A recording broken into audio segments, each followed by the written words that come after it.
크게 박수로 맞아주시면 감사하겠습니다. 한순호 교수님 나와주십시오.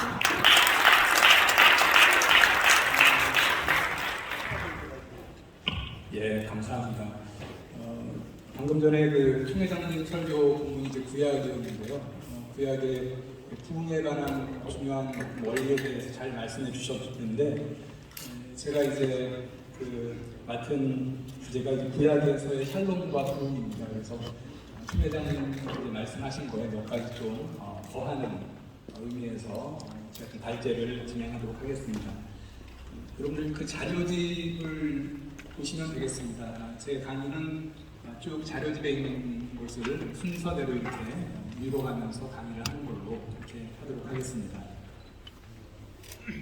먼저 서론을 보시죠. 지난 2년간 정대기문의 코로나 팬데믹을 거치면서 한국교회는 영적 침체를 겪었습니다. 코로나 기간의 방역 지침에 따라서 교회의 대면 예배와 소그룹 모임, 집회와 봉사활동이 제한되었고, 코로나 시기를 거치면서 대부분의 교회는 성도 수의 감소를 경험했고, 적지 않은 수의 교회가 문을 닫는 아픔을 겪었습니다. 코로나 방역 규제가 대폭 완화되어 교회마다 현장 예배를 회복하기에 힘쓰는 이때에 두 가지 질문을 던지고자 합니다. 하나는 코로나의 긴 터널을 빠져나오는 이때에 교회는 안녕한가? 그리고 다른 하나는 코로나 기간을 지나면서 침체되었던 교회가 어떻게 부흥할 것인가입니다. 이 질문에 답하기 위해서 이 글에서는 구약에 나타난 샬롬, 안녕과 부흥을 탐색하고자 합니다. 구약에서의 샬롬을 먼저 좀 말씀드리고요. 그 다음에 구약에서의 부흥을 말씀드리고 결론을 맺도록 하겠습니다. 첫 번째, 구약에 나타난 샬롬의 의미입니다. 구약에는 237회 사용된 히브리어 명사 샬롬은 우리가 일반적으로 알고 있는 평안, 평화보다 더 다양한 의미를 지니고 있습니다. 샬롬은 평안, 평화 이외에도 온전함, 번영, 행복, 안녕, 건강함, 화평, 구원 등을 의미합니다. 명사 샬롬의 근원적인 의미는 동사 샬람을 통해서 알 수 있는데, 샬람은 건강, 영적, 정치적 상황 등의 온전함을 의미합니다. 같은 어근의 아카드어 샬람도 건강하다, 온전하다를 의미합니다. 따라서 샬롬이 말하는 평안 혹은 평화는 어원적으로 온전함에서 오는 것이다, 이렇게 말할 수 있겠습니다. 우리의 육신이, 영이, 가정이, 공동체가, 나라가 온전할 때 평안할 수 있다라는 것입니다. 이제 샬롬에 대한 구약의 주요 가르침을 살펴보도록 하겠습니다. 몇 가지 주제를 나누어서 좀 살펴볼 텐데요. 첫 번째, 구약에서 나타난 샬롬의 핵심적인 주제는 샬롬의 근원은 여호와이시다라는 것입니다. 우리는 지복인 샬롬은 어디에서 오는가? 샬롬의 근원은 어디인가? 아래의 구절들은 샬롬의 근원이 여호와 하나님이심을 보여줍니다. 세 구절을 제가 적었는데요. 첫 번째, 사사기 6장 24절입니다. 기드온이 여호와를 위하여 거기서 제단을 쌓고 그것을 여호와 살롬이라 하였더라. 그것이 오늘까지 아비에셀 사람에게 속한 오브라에 있더라. 개역개정에서는 기드온이 제단을 쌓고 그것을 여호와 살롬이라 불렀다고 번역했는데, 여호와 살롬을 히브리어 발음대로 더 정확히 번역하면 여호와 샬롬입니다. 이는 여호와는 샬롬이시다 라는 의미로서 샬롬의 근원이 여호와임을 말해줍니다. 기드온이 제단 이름을 여호와 샬롬이라고 지은 것은 여호와께서 너는 안심하라, 샬롬 레카, 즉 직역하면 너에게 샬롬, peace to you 라고 말씀하시며 기드온이 죽지 않을 것을 말씀해 주셨기 때문입니다. 여호와께서 그에게 이르시되 너는 안심하라, 두려워하지 말라, 죽지 아니하리라 하시니라.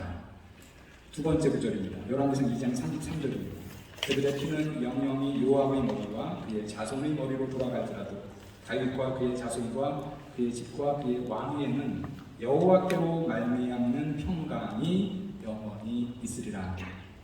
이 말씀은 솔로몬이 그의 군대장관 분하야에게 한 말입니다. 솔로몬과 왕이 쟁탈전을 벌였던 아도니아 편에 섰던 요압은 성막으로 도망하여 제단 뿔을 잡았지만, 솔로몬은 의롭고 선한 사람인 이스라엘 군사령관 아브넬과 유다 군사령관 아마사를 죽인 요압을 죽일 것을 명령합니다. 솔로몬은 요압이 자신보다 선한 두 사람을 죽였기 때문에 요압을 죽인다 할지라도 다윗과 그의 자손과 그의 집과 그의 왕위에는 영원히 평강이 있을 것이라고 말하는데, 여기서 평강은 여호와께로부터 오는 것임을 복합정치상 매인 뭐뭐로부터를 통해서 분명하게 알려줍니다.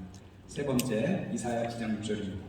이는 한 아기가 우리에게 낳고 한 아들을 우리에게 주신 바 되었는데 그의 어깨에는 정사를 메었고 그의 이름은 기묘자라 모사라 전능하신 하나님이라 영존하신 아버지라 평강의 왕 사르 샬롬이라 할 것이라. 이사야 9장 6절은 유명한 메시아 예언으로서 여기에는 5개의 메시아 호칭인 기묘자, 모사, 전능하신 하나님, 영존하시는 아버지, 평강의 왕이 나옵니다.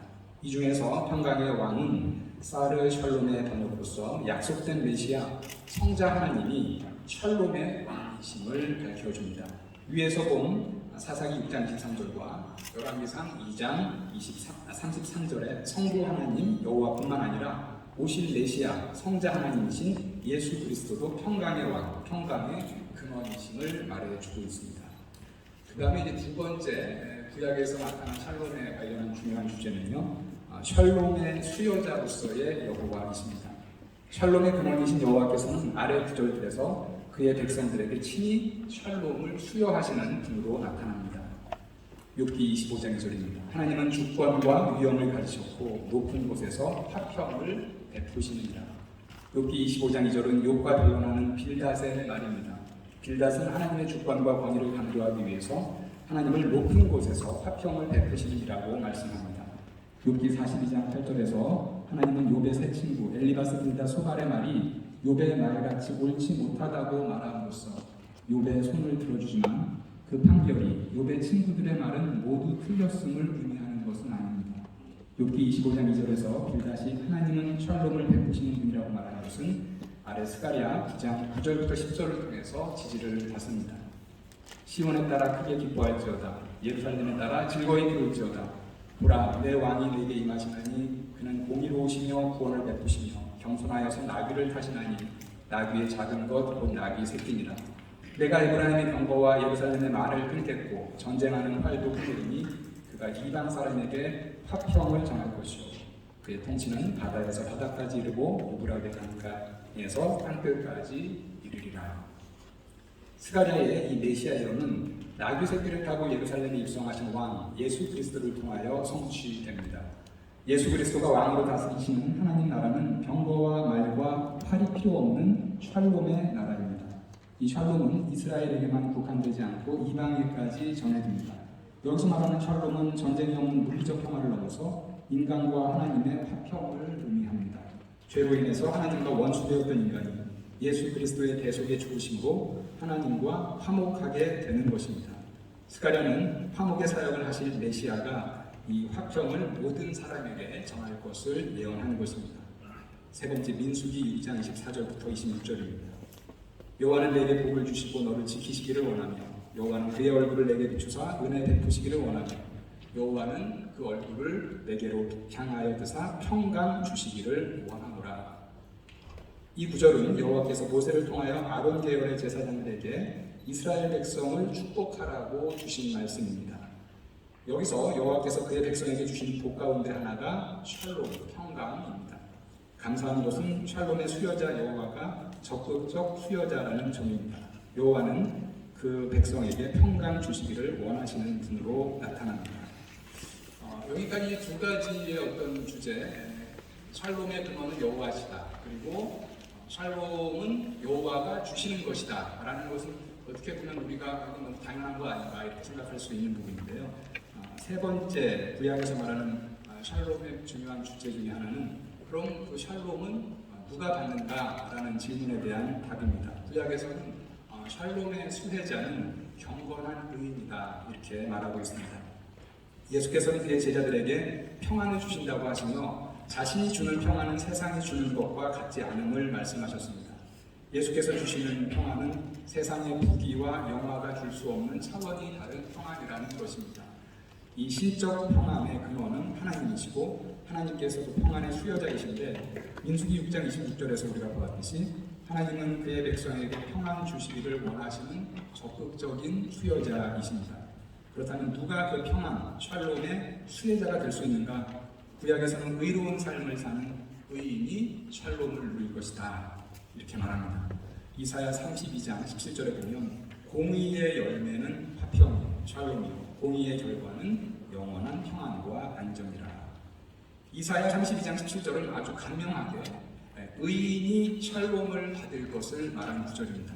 이 절은 첫 소절 공의의 열매는 화평이요와 둘째 소절 공의의 결과는 평안과 안정이라가 평행을 이루고 있습니다. 즉 두 구절이 내용상 같거나 비슷한 의미를 지닌다라는 것입니다.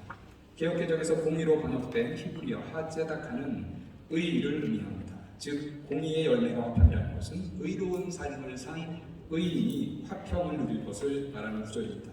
두 번째 소절은 첫 번째 소절의 의미를 반복합니다. 공의의 열과는 공의의 열매에 상응하고 평안과 안전은 화평에 상응합니다.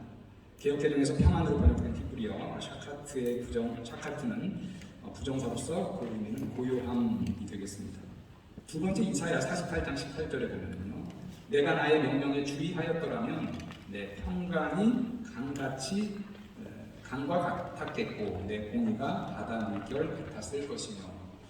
이사야 48장 18절은 여호와께서 이스라엘을 책망하시면서 하신 말씀입니다. 그들이 여호와의 명령에 주의하였었다면 그들에게 평강이 임했을 것인데 이스라엘은 그렇지 못했습니다. 여호와께서는 이스라엘에게 평강이 강같이 흐르게 하기 위해서 여호와의 명령에 주의하라고 말씀하십니다.